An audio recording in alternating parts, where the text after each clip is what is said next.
প্রাচীন মিশর, pharaoh, pyramid এই সব নাম শুনলেই আমাদের কল্পনায় কি ভেসে ওঠে?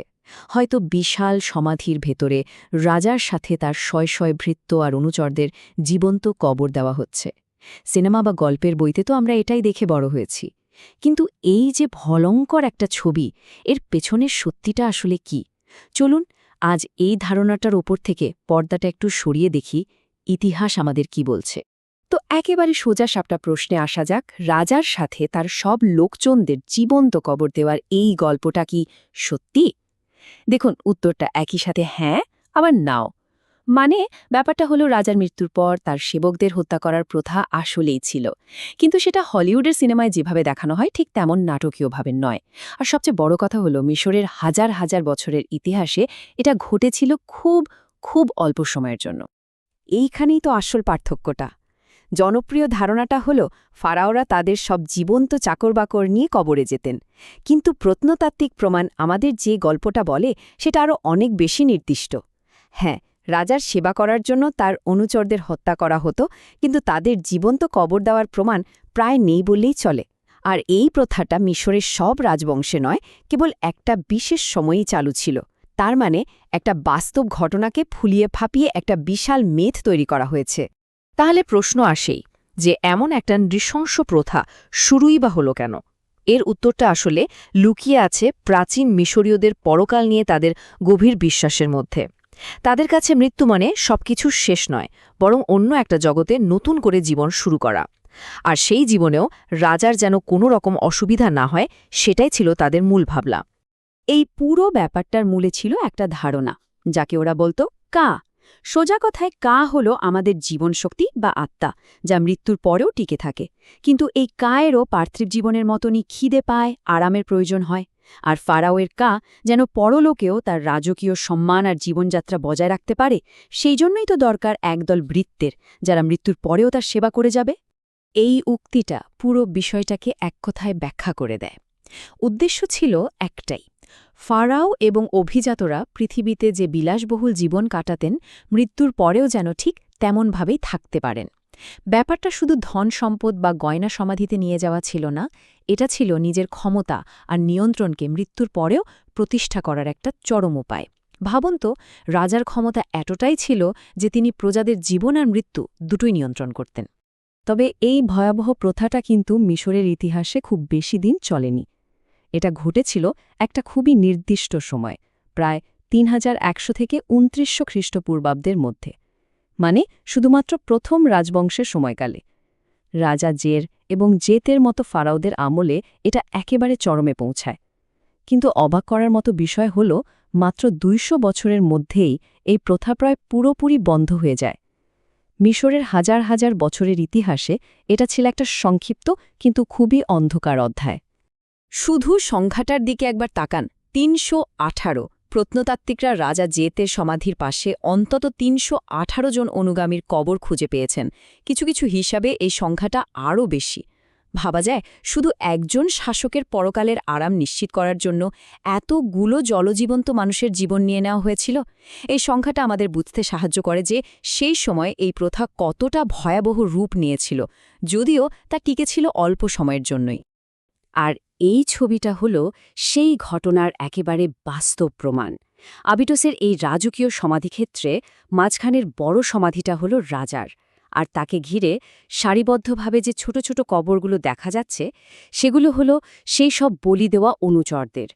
কবরগুলোর সাজানো গোছানো বিন্যাস দেখেই বোঝা যায় এ হত্যাকাণ্ডগুলো কোনো হুট করে ঘটে যাওয়া ঘটনা ছিল না, বরং এগুলো ছিল খুব পরিকল্পিত এবং রাজার শেষকৃত্যেরই একটা অংশ। সবাইকে একই সময় সমাধিস্থ করা হয়েছিল রাজার অনন্ত যাত্রার সঙ্গী হিসেবে। কিন্তু গল্পটা এখানেই শেষ হচ্ছে না। যদি ভাবা হয় যে এই নৃশংস প্রথাটা শুধু মিশরের মধ্যেই সীমাবদ্ধ ছিল, তাহলে কিন্তু মস্ত বড় ভুল হবে। কারণ ঠিক একই সময়ে পৃথিবীর অন্য প্রান্তেও একই রকম ভয়ঙ্কর ঘটনা ঘটছিল।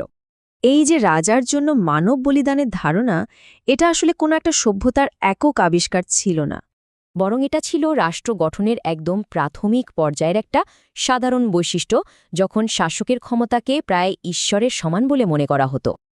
ঠিক তাই, একদিকে যেমন মিশরের ফারাওরা তেমনি অন্যদিকে সুদূর চীনে শাং রাজবংশের শাসকরা এবং মেসোপটেমিয়ার উর শহরের শাসকরাও তাদের বৃত্ত, প্রহরী, এমনকি স্ত্রীদের সাথে নিয়ে সমাধিস্থ হতেন। সংস্কৃতি আলাদা, ভৌগোলিক অবস্থান আলাদা, কিন্তু শাসকের ক্ষমতা দেখানোর এই ভয়ঙ্কর উপায়টা আশ্চর্যজনকভাবে একই ছিল। এই তুলনাটা কিন্তু বেশ মজার। দেখুন, প্রথাটা একই রকম হলেও উদ্দেশ্য আর পদ্ধতিতে কিন্তু বেশ কিছু পার্থক্য ছিল। যেমন মিশরে মূল লক্ষ্য ছিল পরকালে রাজার ব্যক্তিগত সেবা, কিন্তু শাং চীনে এর উদ্দেশ্য ছিল আরও বড়, দেবতা আর পূর্বপুরুষদের খুশি করা। আবার মিশরে শিকার হতেন রাজার কাছের লোকজন, এমনকি অভিজাতরাও, কিন্তু চীনে সাধারণত যুদ্ধবন্দী বা দাসদের বলি দেওয়া হতো। আর হত্যার পদ্ধতি, মিশরে বিষ প্রয়োগ বা শ্বাসরোধের মতো কম রক্তক্ষয়ী পদ্ধতির চিহ্ন পাওয়া যায়, কিন্তু চীনে শিরচ্ছেদ বা জীবন্ত কবর দেওয়ার মতো ঋণস প্রথার প্রমাণ মিলেছে। কিন্তু এই যে শয়ে শয়ে মানুষের কথা বলা হচ্ছে, এই সংখ্যার আড়ালে থাকা মানুষগুলো আসলে কারা ছিল?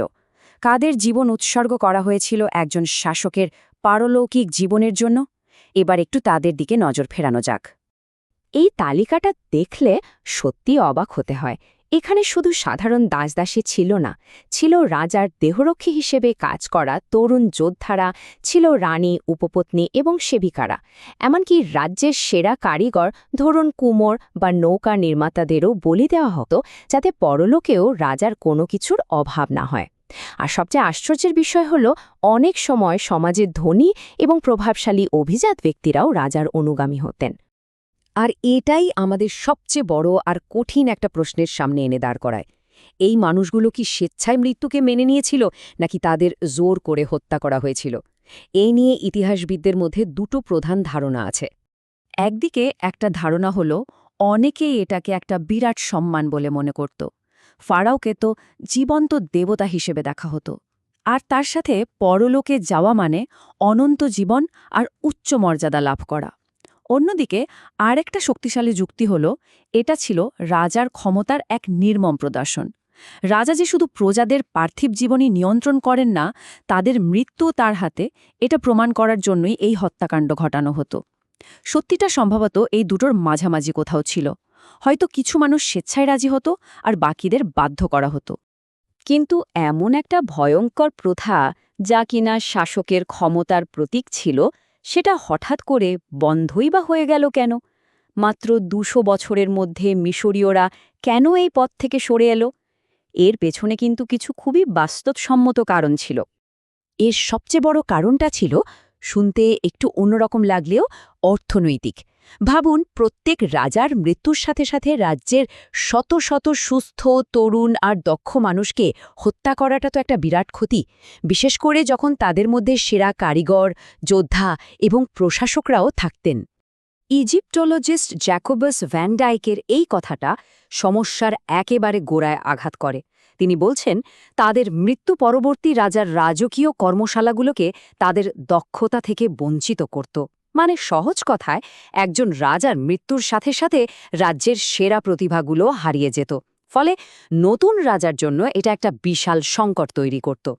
কোনো রাজ্যের পক্ষেই তো এটা দীর্ঘমেয়াদে চালিয়ে যাওয়া সম্ভব ছিল না। আর এই অর্থনৈতিক আর সামাজিক চাপেই মিশরীয়রা একটা দারুণ আর বুদ্ধিদীপ্ত সমাধান খুঁজে বের করে। তারা ধর্মের বিশ্বাসটাকে ঠিক রেখেও এই নৃশংস প্রথা থেকে বেরিয়ে আসার উপায় খুঁজে নেয়। তারা আসল মানুষের বদলে প্রতীকী বিকল্প ব্যবহার করা শুরু করে। এই দুটো ছবি পাশাপাশি রাখলেই পুরো পরিবর্তনের গল্পটা পরিষ্কার হয়ে যায়। বাম দিকে রয়েছে মানব বলিদানের বাস্তব চিত্র, যা প্রথম রাজবংশের নির্মমতার সাক্ষী, আর ডান দিকে রয়েছে এই ছোট ছোট মাটির মূর্তি, যা ওই নৃশংস প্রথার একটা মানবিক বিকল্প হিসেবে উঠে এসেছিল। এটা ছিল বাস্তব হত্যা থেকে প্রতীকের দিকে সভ্যতার একটা বিরাট পদক্ষেপ। এই প্রতীকী ভৃত্যদের নাম দেওয়া হয়েছিল শাবতী। এগুলো ছিল মমি আকৃতির ছোট ছোট মূর্তি, যা কাঠ, পাথর বা মাটি দিয়ে বানানো হতো। মিশরীয়রা বিশ্বাস করত, পরকালে জাদুমন্ত্রের জোরে এই মূর্তিগুলো জীবন্ত হয়ে উঠবে এবং মৃত ব্যক্তির হয়ে সমস্ত কাজ করে দেবে। প্রত্যেকটা মূর্তির গায়ে একটা বিশেষ মন্ত্র লেখা থাকত, যা তাদের সক্রিয় করার চাবিকাঠি হিসেবে কাজ করত। এই উদ্ভাবনের ফলে রাজার পরকালের চাহিদা যেমন মিটল, তেমনি রাজ্যের মূল্যবান মানব সম্পদও বেঁচে গেল। সবশেষে এই পুরো ইতিহাসটা আমাদের একটা গভীর প্রশ্নের সামনে দাঁড় করিয়ে দেয়। মানব বলিদানের মতো এক চূড়ান্ত নৃশংস প্রথা থেকে সরে এসে সাবটির মতো প্রতীকী সমাধানের দিকের যাত্রা, এটা ক্ষমতার ধারণা, ধর্মীয় বিশ্বাস এবং সভ্যতার অগ্রগতি নিয়ে আমাদের কী শেখায়? এটা হয়তো এটাই দেখায় যে সময়ের সাথে সাথে সমাজ তার সবচেয়ে নিষ্ঠুর প্রথাগুলোকেও পেছনে ফেলার উপায় খুঁজে নেয়, কারণ ক্ষমতা প্রদর্শনের চেয়ে প্রজ্ঞা আর বাস্তববাদী সমাধানেই যে কোনো সভ্যতাকে টিকিয়ে রাখার আসল চাবিকাঠি। এটাই হয়তো এর সবচেয়ে বড় শিক্ষা।